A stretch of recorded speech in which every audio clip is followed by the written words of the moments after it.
Today, the figure of TVET students, which was at 297,000 in 2022, has risen to 718,000 in 3 years. Today, we have introduced far-reaching curriculum changes in TVET, including modularization, to allow Juakali artisans and other people who want to go to TVET to come in for 2-3 weeks for a module, go back and work, come later for another module, go and work, come for another module, and accumulate a credit system that will give them a final certificate once they finish all the modules. So we have introduced curriculum changes to introduce modularization of the curriculum, to introduce recognition of prior learning, and to introduce the dual training policy that mandates or that makes it mandatory for all TVET students to have industry experience before they graduate. Ni 2 terms, si 2 terms. Ni 2 terms, si 2 terms. Ni 2 terms, si 2 terms. Ni 2 terms, si 2 terms. Wacha nione mbwekse ya William Ruto jameni, mbwekse, mbwekse, mbwekse. Wale ambao wanaongea mambo ya elimu safadhali, I want to reiterate what the party leader said recently. Please don't disturb us. We are trying to sort out the mess you created in the education sector. Tunataka tuwawekee kibao hapo, men at work. Don't disturb. Don't disturb. Wewe hapana sumbua sisi. We are busy fixing the problems that you left in the education sector. The fire's in fire. The fire's in fire. And you know what surprises us? The people lecturing us about schools, about education, during their tenure, all these problems were manufactured when they were in office. Shida ya curriculum, shida ya no teachers, no classrooms, all these problems were manufactured when they were in office. And the only track record we know of when they are in office, when they were in office, in that sector of education, is selling land for a school here in Nairobi called Ruaraka. Si kuna ardhi iliuzwa hapa ya Ruaraka ya shule? Si mnajua wale waliuza? Hao watu wawachane na sisi. Tutawaibisha. Tutawaibisha. Tutawaibisha. Wewe nani wewe? Wewe nani? Wewe. Wewe. Wacha bwana.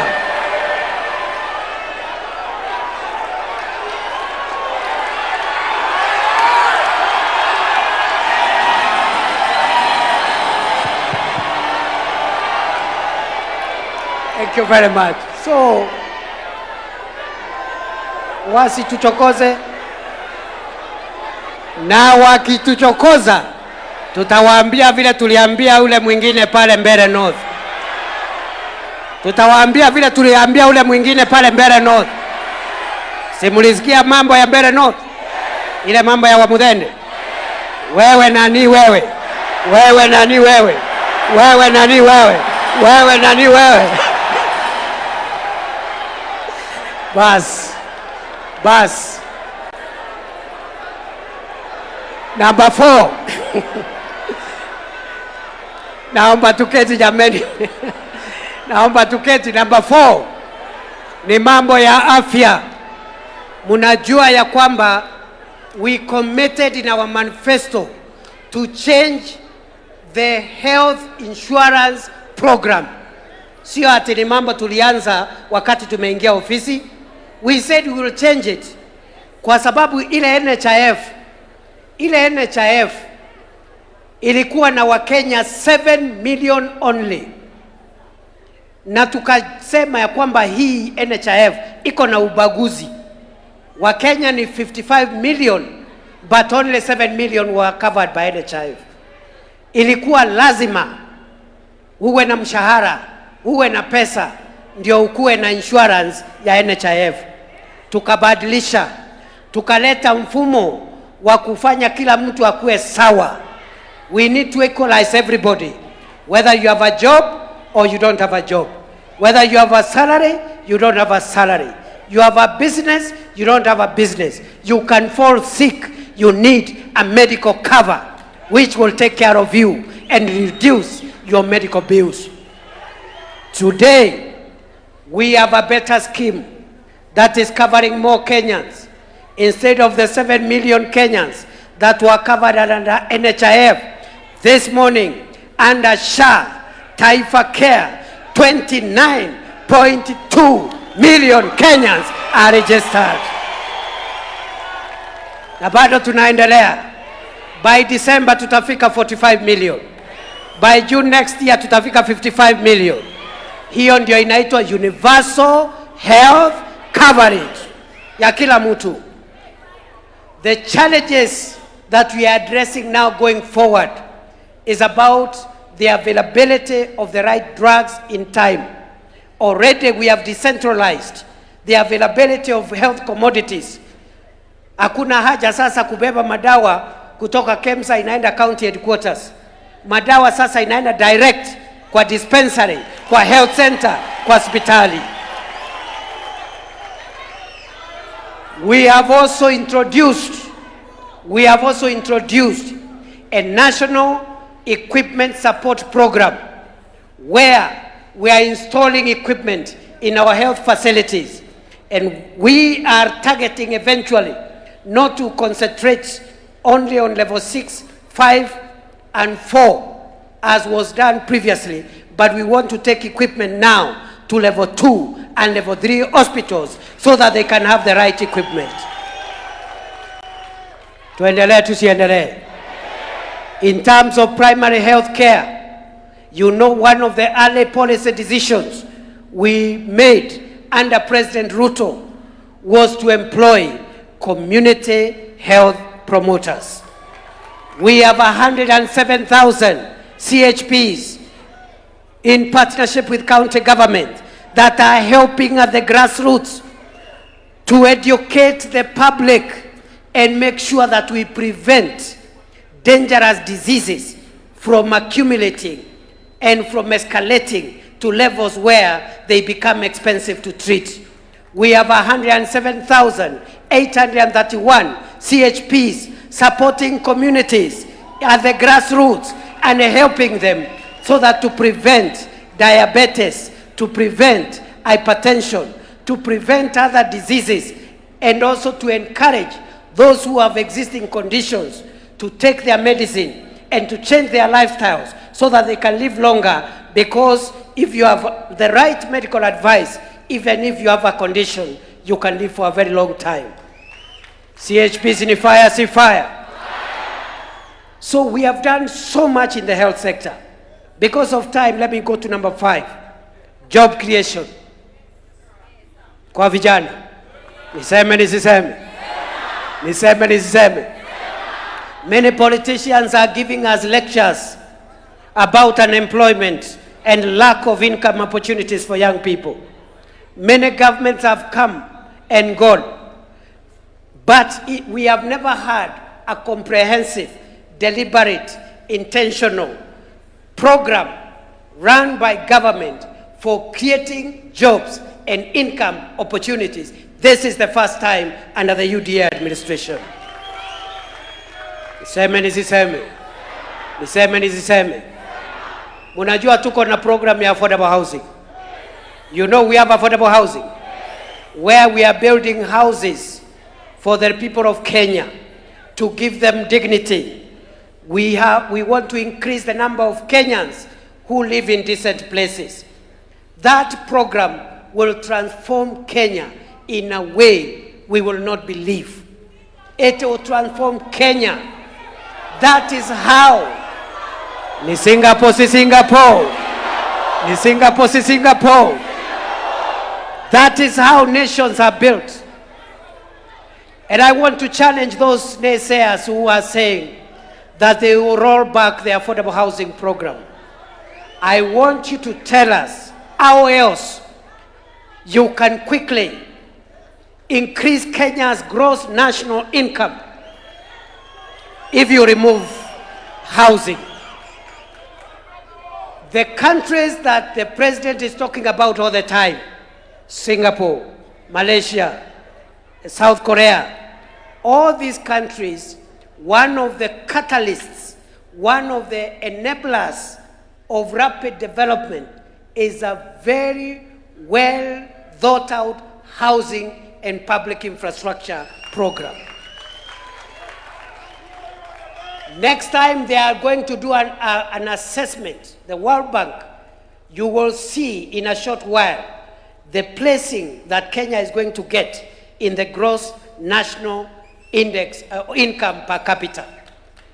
Kwa sababu nyumba moja ni kama shilingi milioni 2, milioni 3, milioni 4.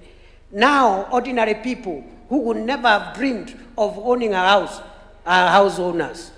So when you count the income of that person, unaanza na nyumba 2 million. Kabla uhesabu ng'ombe na kuku na ngamia, huyo mtu amesonga. Tuendelee tusiendelee. But more than the houses that we are creating and building for Kenyans, we are creating jobs. Already. Na mnisikiza kwa sababu nyinyi ndio mtaenda kuuza manifesto ya chama huko. The affordable housing program, which also as a market construction program. Si kuna masoko pale? Affordable housing peke yake, we have 235 active sites. Last week ilikuwa 230, lakini nimeambiwa asubuhi we have added 5 more sites. We are 235 sites today, active. We have 400 markets being constructed. We are doing hostels for our students, creating 177,000 student hostel beds across the country for our TVET and university students. We are also doing institutional housing that had collapsed for our police, for our prison officers, for our defense forces, using this affordable housing program. And today, the contracts that have been signed, if you add what has just been signed off, we are now approaching 800 billion Kenya shillings worth of contracts under this program. Once they finish the current procurement, we'll be achieving 800 billion worth of projects under affordable housing, markets, and also the construction of hostels and institutional housing. But more than that, we are creating jobs for our young people. That sector has now employed 500,000 young people who were not working in 2022. 500,000 young people. The president has directed the ministry and other stakeholders to make sure by the end of this year that program employs 1 million people. 1 million young people. All manner of jobs, architects, engineers, artisans, electricians, plumbers, everybody in between, quantity surveyors, hata watu ya kazi ya mkono wako area. Kwa hiyo affordable housing. So the people who want to roll back affordable housing program should tell us what they will do with the already 500,000 young people working under that program and who are likely to hit 1 million young people by the end of this year. But we also have another jobs and income creating avenue. We are also encouraging young people who are tech savvy to do digital jobs. What have we done to make sure that digital jobs are increased in the last 3.5 years, 4 years? Number one, we have increased the fiber optic, the construction of the fiber optic cable by 30,000 kilometers. We are also building Jitume labs, ICT hubs, and we are also enlarging that space of ICT connectivity. And today, 316 Jitume labs are operational. 403 ICT hubs are under construction. We are on target. We had promised 1,450 ICT hubs. We are already past 700 ICT hubs. We will complete that target ahead of the elections. And the Kazi Mtandaoni program, kwa sababu hiyo ya affordable housing, hiyo ya mambo ya hostels, hiyo mambo ya markets, hiyo yote ni kazi kwa ground. Alafu kuna kazi mtandaoni. ICT hubs, Jitume labs, business process outsourcing. That sector now of kazi mtandaoni is employing 300,000 young people. We want by the end of the year to hit 1 million young people working under kazi mtandaoni. We are also having Kazi Maju program. Kazi Maju program. When President Ruto was sworn in, there were so many cartels harassing people, trying to assist people using the pretext that they want to assist them to get jobs abroad. Cartels wakakuwa deregistered. Number 2, we negotiated bilateral labor agreements with about 13 countries in all parts of the world to give legal protection to young people who leave Kenya to look for a job and an income, send some money home, and after a few years, return home and help us to build our country. So now we have a very well-structured Kazi Maju program, as a result of which, by this morning, 538,000 young people are working abroad. And as a result of that, we have increased our diaspora remittances. Ile pesa inatuma kutoka ng'ambo has increased by an extra $1 billion in the last 3 years. Under the leadership of President William Ruto, the Ministry of Labor and other stakeholders have been directed to work with all of us to make sure that the target for the Kazi Maju program also hits 1 million young people by the end of the year. So you'll have 1 million people. Right now ni 538,000 under Kazi Maju. Kazi Mtandaoni, currently 300,000. We want to increase to 1 million. Kazi kwa ground, kwa affordable housing, 500,000 today. We want to increase to 1 million by the end of the year. The other thing that the President has helped us to introduce is support for young people who may not have a degree, who may not have a diploma, but they have a talent to do business. So we have the Nyota program, which is ongoing at the moment. Under the Nyota program, we are going to reach to 820,000 young people to empower them to create jobs, to become entrepreneurs, and also to be able to be assisted to access government procurement opportunities. And of course, we are also employing in the public service. I've talked about the 100,000 teachers. We are also helping the private sector to create jobs. So we have a well thought out program for creating jobs kwa ground, kwa mtandao na majuu. Rais Ruto ni fire, si fire. Ati kazi kwa ground, kazi kwa mtandao na kazi kwa ground, kazi mtandaoni, kazi. That is how you transform an economy. That is how you empower young people. Not by inciting young people and telling them they are hopeless, telling them they will never get any opportunity, and you are in leadership. I saw one character telling young people who are graduating, I want to tell you there are no jobs. How do you tell a young person leaving school, that there is no opportunity in life.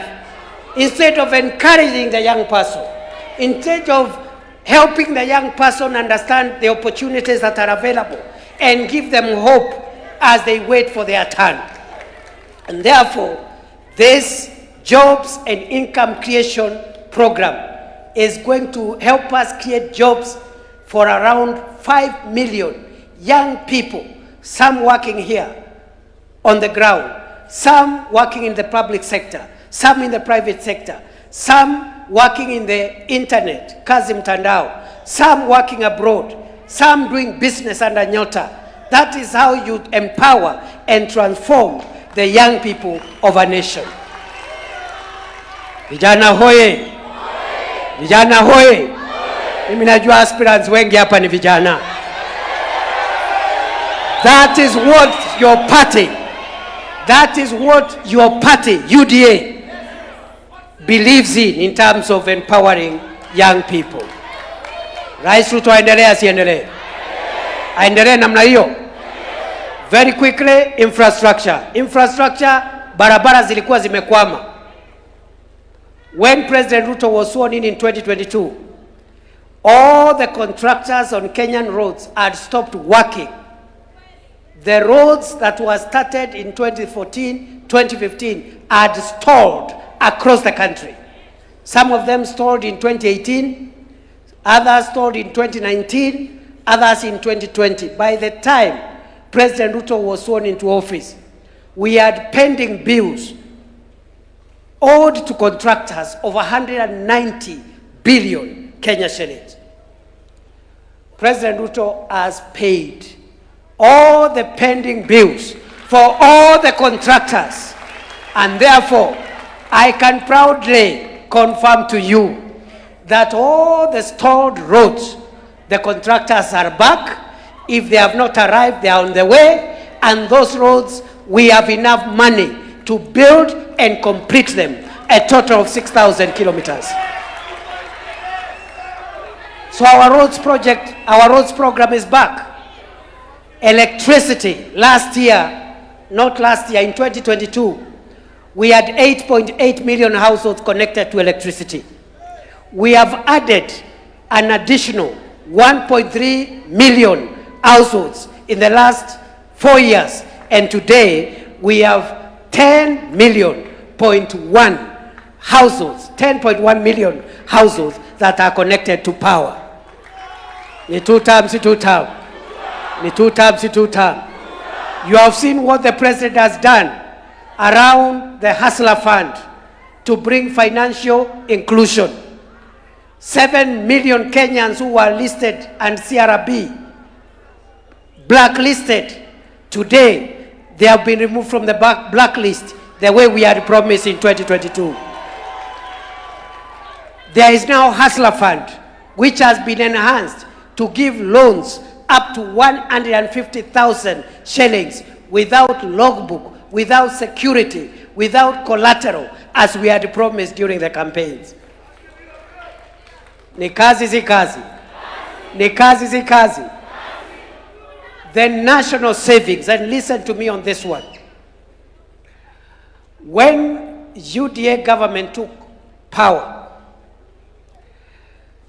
the amount of money we had saved at NSSF was 320 billion shillings for 62 years. 320 billion shillings, 62 years. The last 2 years alone, NSSF now, the savings we have saved as Kenyans, because this is our money, has risen from 320 billion. We have doubled it. We have surpassed the double mark. We have raised an extra 350 billion. Today, NSSF is sitting on reserves